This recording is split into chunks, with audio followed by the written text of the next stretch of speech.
성전 미문에 앉아서 구걸하던 안전뱅이는 40평생 일어서 본 적이 없습니다. 다리는 있었지만 그 다리를 한 번도 사용해 보지는 못했죠. 앉아서 40년 동안 생활을 하면서 두 다리로 걸어다니고 뛰어다니고 그러는 사람들을 보면서 굉장히 부러워했을 겁니다. 나도 저 다리 한번 사용해 보고 싶다. 그런데 안전뱅이에게 있어서 다리는 그냥 오히려 걸그적거리는 걸림돌일 뿐이었습니다. 그리고 여느 날과 다름없었던 한 날에 미문에 구걸하러 갔습니다. 그리고 극적으로 베드로와 요한을 통해서 치유를 받습니다. 기뻤죠. 굉장히 기뻤습니다. 뛸 듯이 기뻤습니다.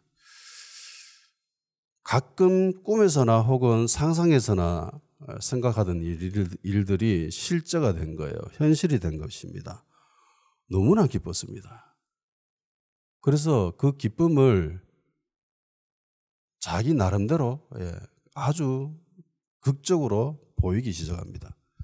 8절에 보면은 이 안전뱅이가 두 사도와 함께 성전에 들어갔다라고 기록하고 있습니다. 하나님께 영광을 돌려드리기 위해서 성전에 들어가는 거죠. 그런데 이 부분을 자세히 보면은 참 재미난 걸 발견하게 됩니다.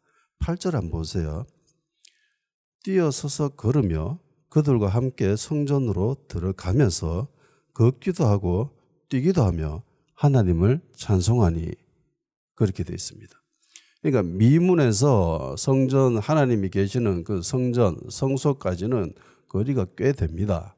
그 거리가 꽤 되는 그 거리를 두 사도와 함께 가는데요. 생각을 해보세요. 두 사도와 안전뱅이가 같이 갑니다. 그런데 이 안전뱅이는 지금 너무나 기뻐요. 흥분되어 있습니다.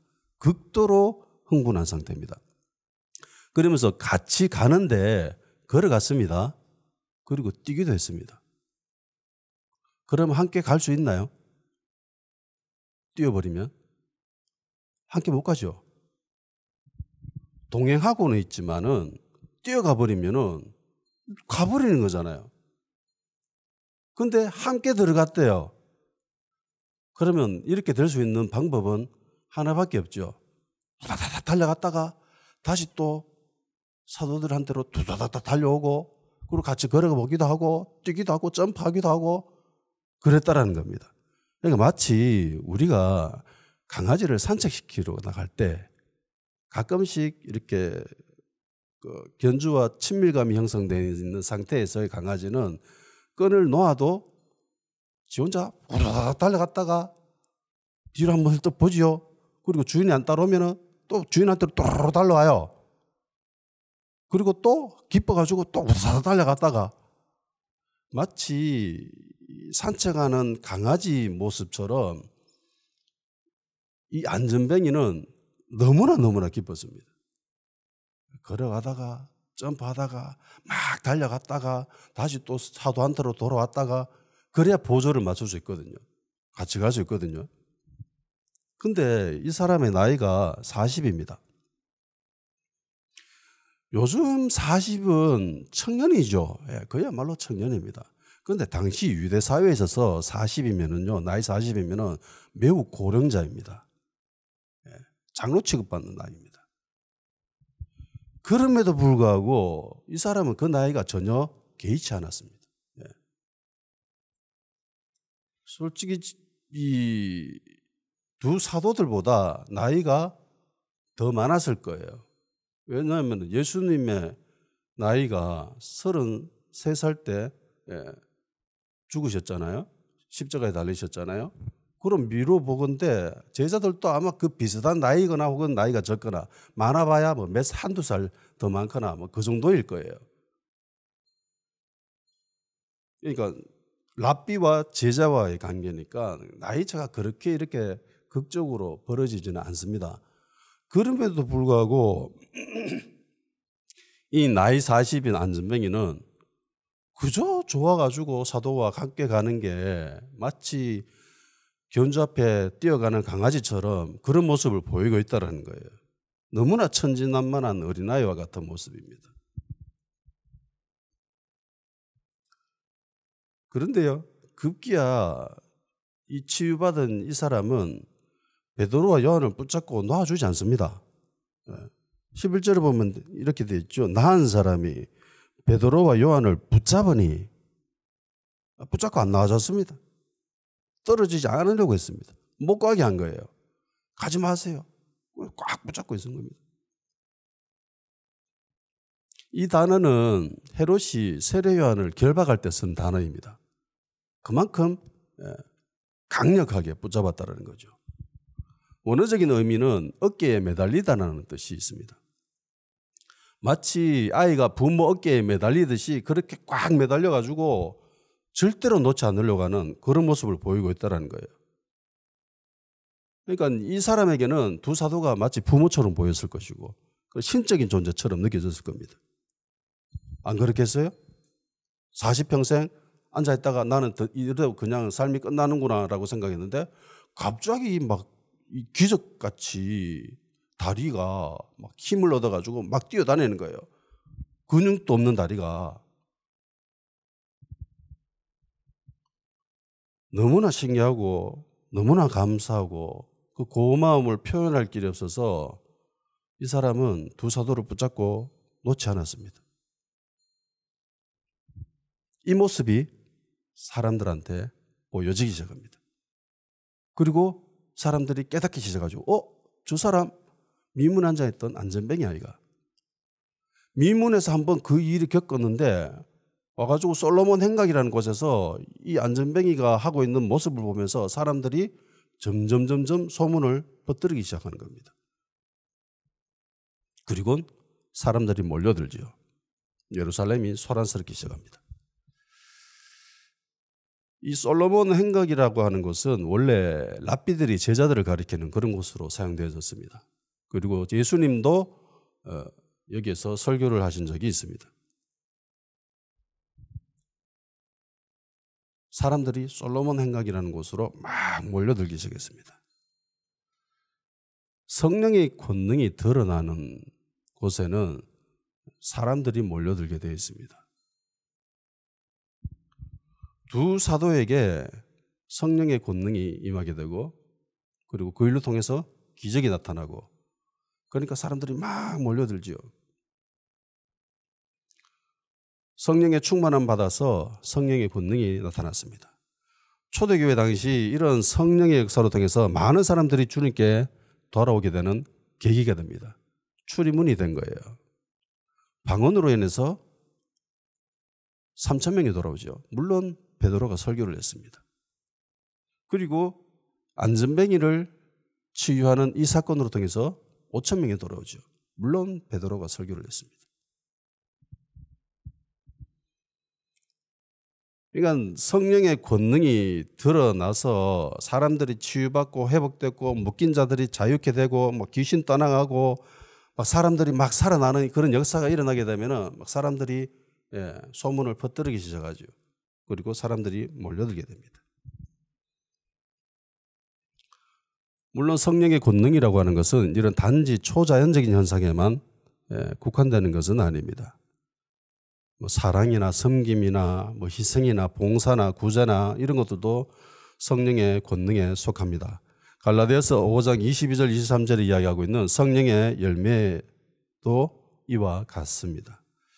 성령의 권능이 드러나면은 사람들이 자연스럽게 몰려들기 시작합니다. 그리고 사람들이 주목하기 시작하죠. 수많은 사람들이 이런 기적과도 같은 일들을 보면서 매우 크게 놀라워합니다. 그리고 많은 사람들이 솔로몬 행각에 막 정신없이 몰려들기 시작합니다. 11절을 자세히 한번 보세요. 11절 다시 한번 읽어봅시다. 시작.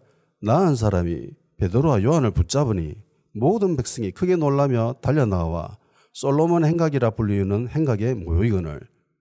여기에서 제일 눈을 사로잡은 단어가 있어요. 그게 달려나와입니다. 사람들이 예루살렘에 있는 사람들이 성전에 있었던 그 사람들이 솔로몬 행각이라는 곳에 달려갔대요. 안전뱅이가 좋아가지고 막 다 뛰어다니는 게 아니라 안전뱅이는 지금 두 사도를 붙잡고 있고, 그리고 사람들이 막 이게 소문이 나가지고 막 퍼뜨려지니까 사람들이 그 소문을 듣고 솔로몬 행각 그런 곳에 막 달려갔대요. 상상이 되십니까? 마치 유명 가수가 공연을 할 때 그 앞자리 차지하려고 관객들이 막 쫓아가는 그것처럼 앞서서 막 달려갔대요. 그냥 한번 구경이나 해볼까 이러면서 느긋하게 한 게 아니라 뭐 시간 날 때 한번 가보지 뭐 이렇게 한 게 아니라 굉장히 급박한 마음을 가지고 달려갔대요. 와, 무슨 일인데 이러면서. 진짜가 이러면서 막 달려들어갔다는 겁니다. 나도 보자, 나도 보자. 그리고 베드로는 이런 모습을 딱 보면서 아, 이때가 예수님을 증거할 기회다라고 생각을 합니다. 그리고 어김없이 설교를 시작합니다. 복음을 증거하죠. 예수님을 증거합니다. 베드로의 두 번째 설교가 이렇게 시작됩니다. 근데 설교를 시작하는데 베드로의 제일 먼저 언급한 문장이 굉장히 흥미롭습니다. 12절을 봅시다. 시작. 베드로가 이것을 보고 백성에게 말하되 이스라엘 사람들아 이 일을 왜 놀랍게 여기느냐 우리 개인의 권능과 경건으로 이 사람을 걷게 한 것처럼 왜 우리를 주목하느냐. 베드로는 사람들이 왜 모였는지 알죠? 지금 아, 이 사람들이 우리를 보려고 왔구나. 우리를 보려고 왔구나. 이거를 깨닫습니다. 실제로 사람들은 베드로와 요한을 보기 위해서 달려온 거예요. 솔로몬 행각에. 그 사람들은 두 사도를 주목하여 봤습니다. 쳐다봤습니다. 사람들의 시선이 베드로와 요한에게로 향했습니다. 왜냐하면 그가 굉장히 영적인 권능이 있는 사람으로 생각했기 때문입니다. 아, 저 사람 굉장히 영적으로 뛰어난 사람이다. 저 사람의 신앙은 굉장히 훌륭한 사람이다. 라는 시선으로 그를 쳐다봤습니다. 그러니까 유대인들은 두 사도를 영적인 지도자로 인식하고 있었죠. 마치 바리새인처럼 경건한 신앙생활을 함으로 말미암아 이런 권능이 생긴 것이다라고 생각했습니다. 당시 유대 사회에서 바리새인들이 하고 있었던 신앙생활은요, 기준이 굉장히 높았습니다. 우리가 하는 이런 신앙생활은 잽도 안 됩니다. 그러니까 보통 사람들은 이 바리새인들이 하는 신앙의 모습이나 태도를 근처에도 못 갔습니다. 그래서 나는 저렇게 못하지만 저렇게 하는 저 사람들 보면서 굉장히 존경하고 우러러보고 그랬던 것입니다. 비록 나 자신은 그렇게 경건한 삶을 살아가지 못하지만 저 사람은 진짜 대단하다. 어떻게 저렇게 살아가냐 이러면서 우러러봤다는 거죠. 경건함의 기준이 굉장히 높았던 바리새인들은 인정해 줬습니다. 와, 저 사람은 인정이다. 근데 우리는 성경에 소개되고 있는 바리새인들의 모습을 떠올리죠. 성경에 소개되어 있는 바리새인들의 모습은 굉장히 비판적이죠. 야, 어떻게 신앙생활을 저따구로 할 수 있냐라고 하는 그런 질문을 할 수 있게끔 그런 모습만 기록되어 있습니다. 그런데 그거는 예수님의 시선으로 본 거예요. 예수님의 시선으로 봤을 때 바리새인들은 겉과 안이 다르죠. 외식이라고 표현합니다. 그러니까 바리새인들은 신앙의 기준이 굉장히 높았지만 외식하고 있었다는 거예요. 하나님께 잘 보이기 위해서 그렇게 한 게 아니라 사람들한테 잘 보이기 위해서 그런 굉장히 높은 경건의 기준을 가지고 생활했다는 겁니다. 그러니까 예수님 볼 때 저거는 가짜라는 거죠. 저건 위선인 거예요. 그러니까 예수님은 굉장히 바리새인들은 질책하십니다. 화 있을진저 외식하는 서기관과 바리새인들이요.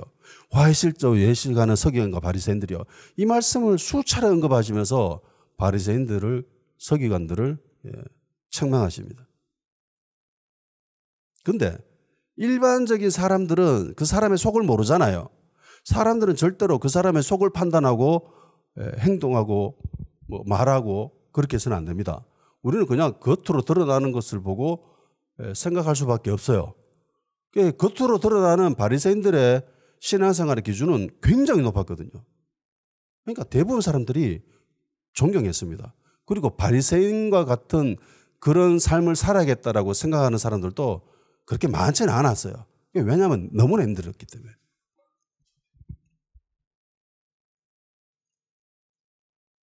그래서 우리 눈에는 그들의 신앙생활이 별거 아닌 것처럼 보일 수 있지만은 실상은 그렇지 않았습니다. 성경에는 바리새인들이 굉장한 높은 수준이었다라는 것을 간접적으로 언급하는 것들이 몇 군데 있습니다. 마태복음 5장 20절 내가 너희에게 이르노니 너희 의가 서기관과 바리새인보다 더 낫지 못하면 결단코 천국에 들어가지 못하리라. 그러니까 바리새인들을 책망하시지만은 그 서기관과 바리새인들이 의가 있다라고 이야기하죠. 그런데 그리스도인들은 그들이 가지고 있는 그 의와 더불어 또 하나를 더 요구하신 거예요. 그게 우리의 속 마음인 거죠. 마태복음 23장 23절 화이실진저 외식하는 서기관들과 바리새인들이여 너희가 박하와 회양과 근처의 11조는 들이되 율법에 더 중한 바 정의와 긍휼과 믿음은 버렸도다. 그러나 이것도 행하고 저것도 버리지 말아야 할지니라. 그러니까 신앙생활을 굉장히 잘했습니다. 그런데 이 속을 제대로 채우지 못한 거예요. 나는 7일에 한 번씩 꼭 금식을 하고 뭐 그렇게 바리새인들이 기도하지 않습니까? 나는 저들과 같지 않습니다라고 자랑하는 그 기준이 굉장히 높았다는 거예요. 그런데 바리새인들은 신앙생활을 정말 잘했지만은 결정적인 문제가 외식하는 거였습니다. 외식은 알다시피 하나님께 보이려고 한 게 아니라 사람들한테 보이려고 하는 거예요. 그러니까 사람들로부터 주목받는 것을 좋아합니다. 즐깁니다. 엄밀히 말하면 그런 삶을 추구했습니다. 사람들로부터 주목받는 삶을 살아가는 거. 그게 신앙이었을 뿐이지 그 수단이. 요즘으로 치면은 관종쯤 되죠. 마태복음 6장 2절 그러므로 구제할 때 외식하는 자가 사람에게서 영광을 받으려고 회당과 거리에서 하는 것 같이 너희 앞에 나팔을 불지 말라. 진실로 너희에게 이르노니 그들은 자기 상을 이미 받았느니라. 구제하는 걸 막 사람들한테 자랑하는 듯이 그렇게 했다는 거예요.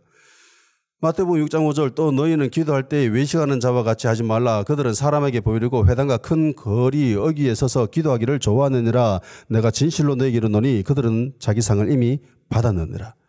기도할 때도 막 사람들한테 보이기 위해서 사람들이 제일 많은 곳, 가장 많은 사람들이 쳐다볼 수 있는 그런 곳에서 기도했다라는 겁니다. 6장 16절 금식할 때에 너희는 외식하는 자들과 같이 슬픈 기색을 보이지 말라. 그들은 그 음식하는 것을 사람에게 보이려고 얼굴을 흉하게 하느니라. 내가 진실로 너희에게 이르노니 그들은 자기 상을 이미 받았느니라. 금식할 때도 마찬가지인 거예요. 누가 보더라도 아, 저 사람 금식하고 있구나라는 걸 알 수 있게끔 그런 몰골로 금식했다는 거예요. 왜? 사람한테 보이려고. 내가 이렇게 하지 않으면 아, 저 사람들이 내가 금식하는 건 모르지 않겠나? 이러면서 막 그렇게 꾸몄다는 겁니다. 23장 5절 7절 그들의 모든 행위를 사람에게 보이고자 하나니 곧 경문 띠를 넓게 하며 옷을 길게 하고 잔치 윗자리와 해당의 높은 자리와 시장에서 문안받는 것과 사람에게서 랏비라 칭함 받는 것을 좋아하느니라. 그러니까 심각한 관종입니다. 옷차림부터 이미 사람들로부터 주목받는 걸 그걸 좋아해서 그렇게 입었다는 거예요. 어디를 가나 사람들이 자기를 쳐다보는 거 그걸 원했다는 겁니다. 그런 삶을 살았다는 거예요. 대한민국에는요 수많은 이단과 사이비가 있습니다. 정말 많습니다. 이단과 사이비들에 대해서 한번 공부를 해봤는데 그들이 내세우는 교리들은 저마다 좀 달라요. 예, 비슷한 면이 있지만은 큰 몇 주기가 있거든요. 근데 그것들 자세히 쳐다보면은 저마다 교리들은 약간씩 달라요. 예. 그런데 희한하게도 모든 이단과 사이비들이 보이는 공통적인 특징이 있습니다. 이건 100%예요. 그게 뭐냐면은 교주에게 주목시키게 한다는 거예요. 교주를 우상화시킵니다. 이들 모두는 한 개인에게 모든 사람들의 시선을 주목하게 만듭니다. 그를 쳐다보게 만듭니다. 마치 그가 경건한 사람인 것처럼, 마치 그가 권능 있는 사람인 것처럼, 모든 이적과 근원이 이 사람으로부터 시작된 것처럼 그렇게 몰아갑니다. 교리도 그렇게 만들어버리죠. 급기야 그 개인을 그리스도인 것처럼, 구세주인 것처럼 사람들을 현혹시킵니다. 모든 사이비와 이단의 공통점입니다. 사람들이 자기를 쳐다보게 만드는 것. 그런데 베드로는 이런 태도를 극도로 경계합니다. 거부합니다. 금지시켜요. 적극적으로 신속하게 금지시킵니다. 본능을 거스르는 거예요, 이거는. 12절 베드로가 이것을 보고 백성에게 말하되 이스라엘 사람들아 이 일을 왜 놀랍게 여기느냐. 우리 개인의 권능과 경건으로 이 사람을 걷게 한 것처럼 왜 우리를 주목하느냐. 왜 우리 쳐다보는데. 이건 나의 개인의 권능으로 인한 것이 아니야. 나의 경건으로 인한 것이 아니야. 내가 신앙생활 잘해서 내가 믿음이 뛰어나서 이렇게 된 게 아니야. 내 쳐다봐서는 안 돼 라고 이야기하는 거죠. 수많은 사람들이 솔로몬 행각에 모여들었습니다. 달려왔습니다. 그리고 베드로와 요한을 쳐다보고 있어요. 그리고 생각했습니다. 야, 이런 기적은 저 사람들이 신앙이 훌륭해서 그럴 거야. 경건한 신앙인이어서 그렇게 된 걸 거야. 영적인 권능이 저 사람들에게서 나왔어. 그렇게 생각했습니다. 그리고 베드로는 그것을 꿰뚫어 보았죠. 그리고 즉각적으로 이걸 금지시켜버립니다. 반박합니다. 이건 우리 개인의 권능과 경건으로 인한 것이 아니다라고 못 받고 시작합니다. 이게 굉장히 중요해요. 절대로 뜸들이지 않아요. 주저하지도 않습니다. 그래, 어느 정도는 맞지. 그래, 내가 신앙생활 잘해서 그렇지. 내가 믿음이 좀 좋지. 내가 좀 기름 부음이 있어. 내가 좀 영적인 부분들이 없지 않아 있지. 라고 일정한 지분이 자기에게 있다고 생각하지 않습니다. 전혀 없다라고 합니다. 이거 해서는 안 된다라고 시작합니다.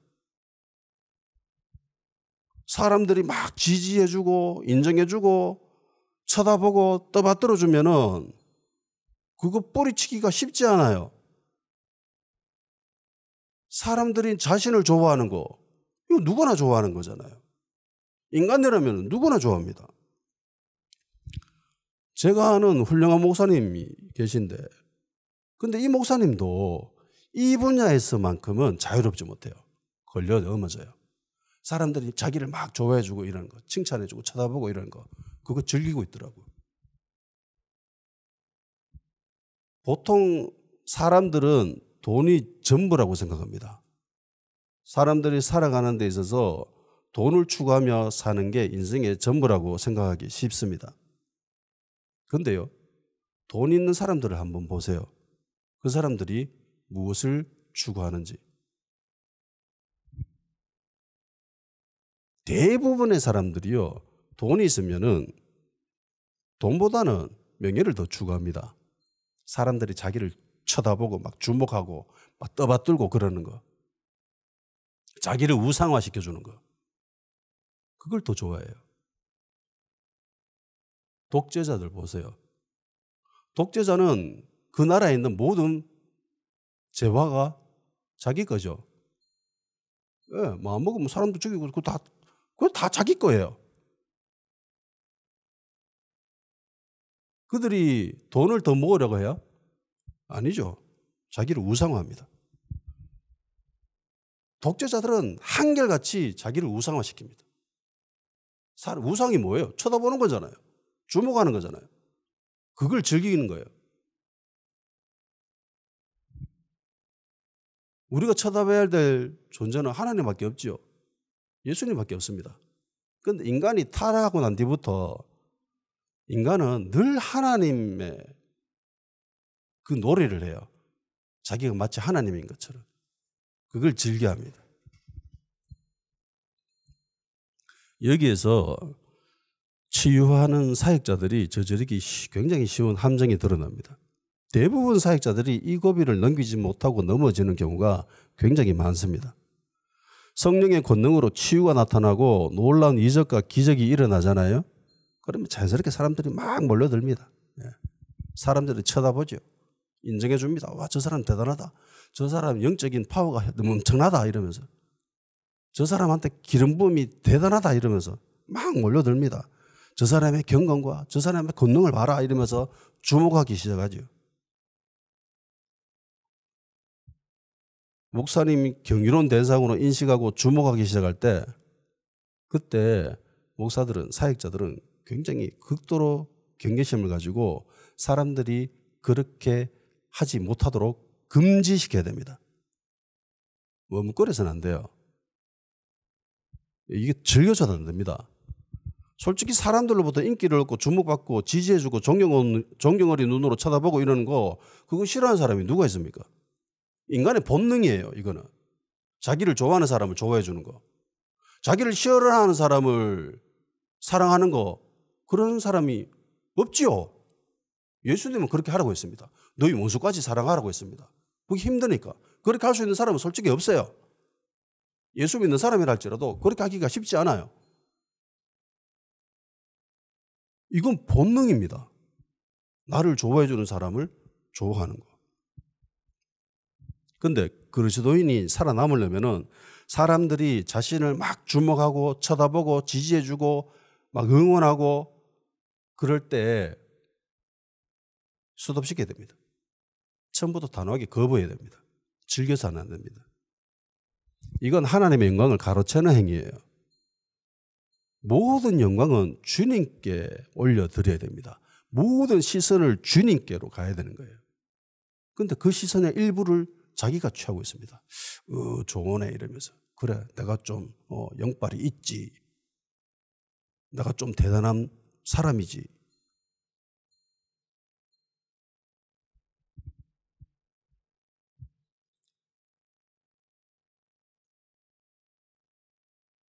이건 신성모독입니다.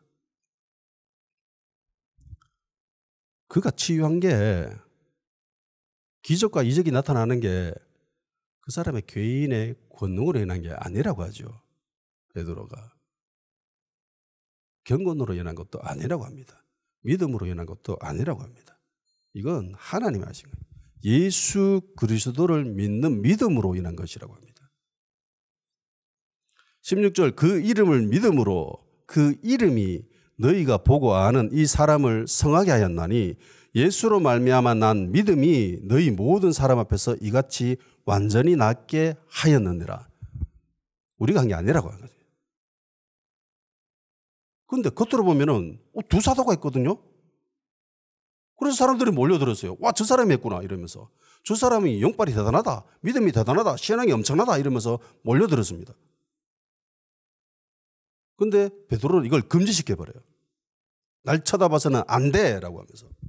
그러면서 시선을 예수께로 돌려버리죠.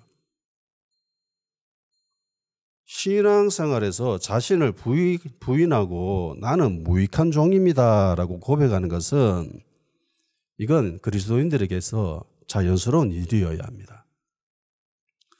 누가복음 17장 10절 이와 같이 너희도 명령받은 것을 다 행한 후에 이르기를 우리는 무익한 종이라 우리가 하여야 할 일을 한 것뿐이라 할 것이니라. 우리는 무익한 종입니다. 우리 당연히 그걸 해야 되는 겁니다. 라고 하는 거죠.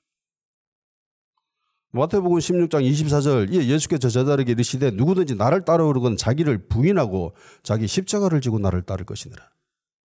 자기를 부인하는 것은 본능을 거스르는 거거든요. 사람들의 주목을 금지시키고 그 시선을 주님께로 옮기는 작업은 필수적인 작업입니다. 살아남으려면 반드시 해야 됩니다. 이런 입장에서 현재 대한민국 교회들을 보면은 안타깝죠. 일부 대형 교회는 사람들을 담임 목사에게로 주목시키게 만듭니다. 의도적으로 합니다. 마치 경쟁이라도 하듯이 서로 담임 목사를 자랑하고 담임 목사를 쳐다보게 하고 담임 목사는 그걸 또 즐기죠. 사람들은 담임 목사가 경건하기 때문에, 담임 목사가 권능이 있기 때문에 이 교회가 성장했다고 생각합니다. 담임 목사가 영적인 힘이 있고 권능이 있기 때문에 이적과 기적이 나타난다고 합니다. 기도응답이 일어난다고 합니다.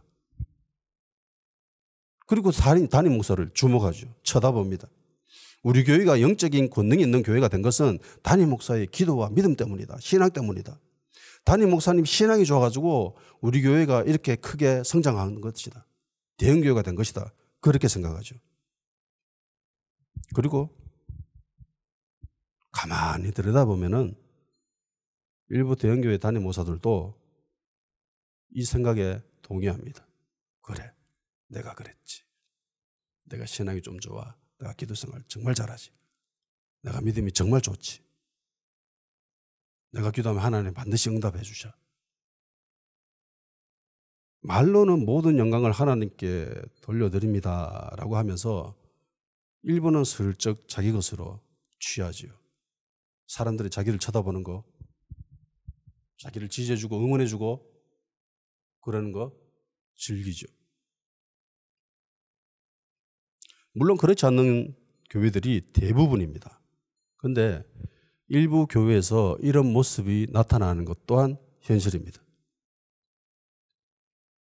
미꾸라지 한 마리가 진흙탕 만들죠. 이런 태도는 담임 목사에게 국한한다는 것이 아니에요. 그리스도인들이라면 자신이 하는 모든 선한 행위로 인한 그 결과에 그 시선을 신경을 써야 됩니다. 자신의 교회 생활이 사람들로부터 칭찬을 듣는다면 더욱 그렇죠. 기도 많이 하고 있다. 믿음이 좋다. 신앙생활 좋아. 잘한다. 그 사람을 쳐다보고 지지해주고 응원해주고 그러면 그걸 가만히 있어요. 가만히 있다라는 것은 그걸 수긍한다는 거예요. 받아들인다는 거예요. 인정한다는 겁니다. 그런데 베드로는 그러지 않았습니다. 안 된다고 합니다. 금지시켜요. 제일 먼저 언급하는 말이 이거잖아요. 우리 쳐다봐서는 안 돼.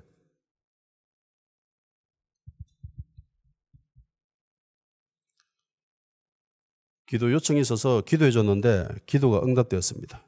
그리스도인이라면 누구나 기도할 수 있고 응답받을 수 있죠. 그런데 간혹 그런 사람을 보게 돼요. 기도 많이 하는 사람이었습니다.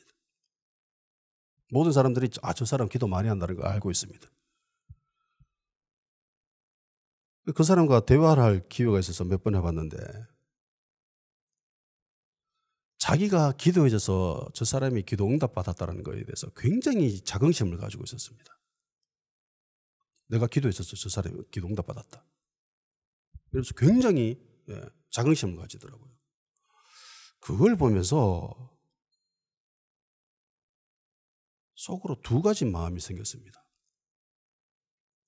자신의 기도가 주님은 정말 잘 들으시고 응답해 주신다 이러면서 그렇게 이야기할 때 내 안에 두 가지 반응. 하나, 저 사람 믿음 좋구나. 신앙 좋구나. 기도 많이 하는갑다. 나도 기도 많이 해야지. 라고 하는 생각과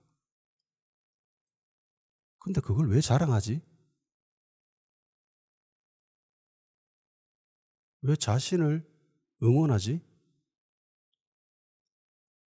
그걸 왜 나한테 말하지? 라는 생각을 했습니다. 그러면서 든 생각이 나는 방언기도나 해야 되겠다. 기도 제목을 가지고 그냥 방언기도하면은 내가 저 사람을 위해서 구체적으로 어떤 기도를 했는지 알지 못하잖아요. 그래서 내가 자랑할 게 없습니다. 그냥 내 반응이 답은 아니에요. 그렇지만 그 사람이 자신의 그 기도가 대단하다라는 그런 모습을 보일 때 솔직히 약간 거부 반응이 있었습니다. 결국 사람들이 자신을 주목받게 만드는 일은 자신이 만들어가고 있는 거거든요.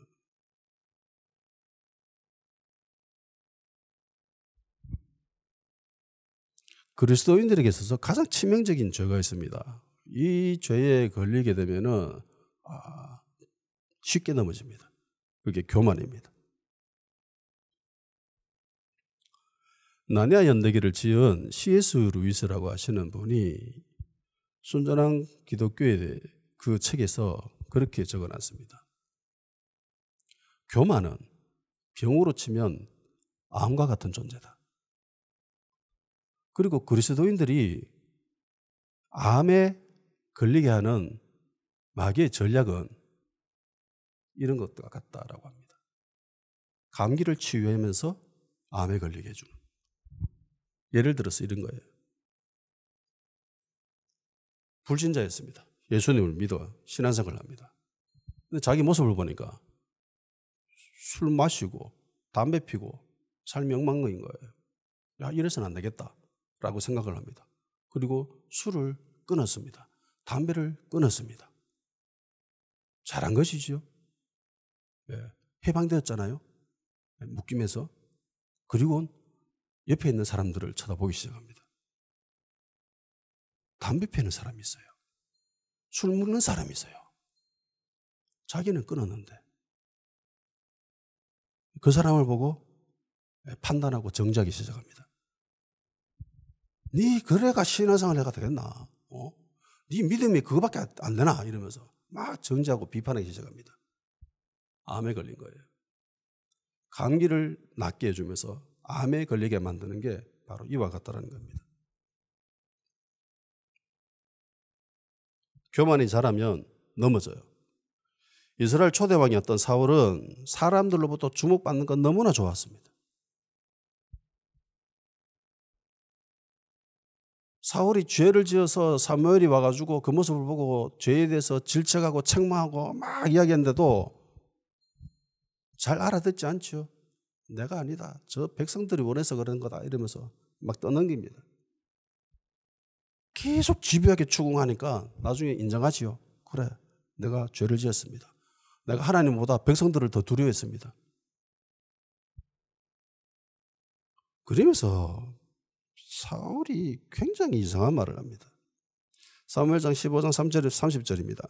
사울이 이르되 내가 범죄하였을지라도 이제 청하옵나니 내 백성의 장로들 앞과 이스라엘 앞에서 나를 높이사 나와 함께 돌아가서 내가 당신의 하나님 여호와께 경배하게 하소서 하더라. 가서 제사 드리는데 이스라엘 앞에서 백성의 장로들과 사람들이 많잖아. 나를 좀 높여줬어요. 나를. 내가 범죄했지만 나를 좀 높여도. 범죄하면 가장 먼저 보여야 될 태도가 뭐예요?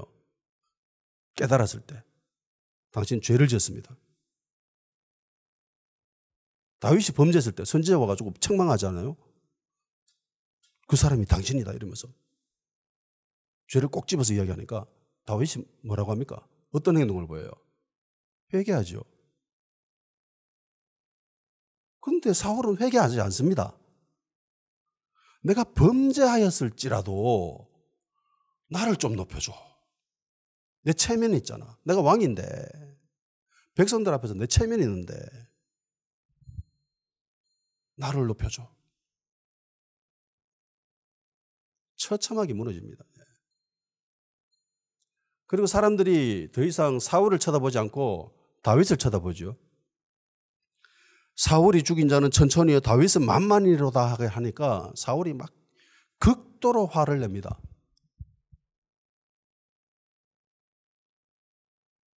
그리고 그때부터 다윗을 주목해서 봅니다. 백성들이 사울을 쳐다보는 거 그걸 정말 원했는 나를 높여줘라고 했는데 근데 사람들이 다윗을 막 주목하고 쳐다보니까 극도로 화를 내면서 다윗을 죽이기로 하죠. 죽여야 되겠다. 저거 안 되겠다.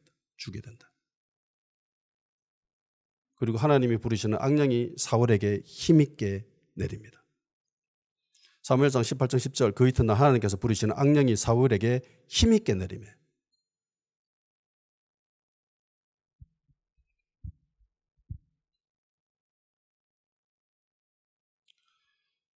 진정한 리더라면은 경건생활 잘해야 되겠죠.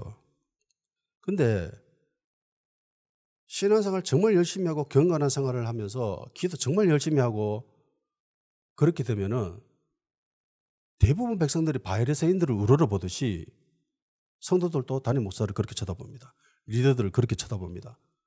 그리스도인들을 그렇게 쳐다봐요. 와, 저 권사님 대단하지 않나? 저 집사님 대단하지 않나? 그러면서 주목해서 보죠. 그 사람이 향한 어떤 신앙적인 일들, 그 결과에 대해서 놀라워합니다. 그럴 때 즉각적으로 반응을 해야 돼요. 뜸들여서는 안 됩니다. 주저해서는 안 됩니다. 제가 한 게 아니라 하나님이 하신 겁니다. 제 주변에 이런 분들이 몇 분 계세요. 어떻게 그렇게 하실 수 있어요? 원사님 대단하십니다라고. 그냥 인간적인 생각으로 그렇게 이야기해요. 그럴 수 있는 사람이 별로 없거든요. 근데 그렇게 일을 해요. 와, 대단합니다. 어떻게 그렇게 하세요? 일부 목사님과 평신도님들이 그렇게 이야기합니다. 그러면 그분들은 즉각적으로 반응합니다. 제가 한 게 아니라 하나님이 하신 겁니다. 이건 제 게 아니라 하나님의 것입니다. 이렇게 돼야 되는 거예요. 베드로가 한 것처럼. 내 쳐다봐서는 안 돼. 왜 내 쳐다보는데? 그거 굉장히 기분 좋거든요. 그런데 그거 즐겨서 안 됩니다. 주저해서는 안 돼요. 세례 요한의 말이 그리스도인들의 본이 되어야 됩니다. 요한복음 3장 40절 그는 흥하여야 하겠고 나는 쇠하여야 하리라. 수많은 유대인들이 세례 요한이 아닌 예수님께로 막 가죠. 그러니까 제자들이 이야기합니다. 세례 요한의 제자가 사람들이 이제 우리한테 안 오고 선생님한테 안 오고 다 저 예수라는 사람한테 갑니다. 우리 어떻게 해요? 그러니까 세례 요한의 답이 이거예요. 그는 흥해야 되고 나는 쇠하여야 된다. 목사의 자리가 이런 자리예요.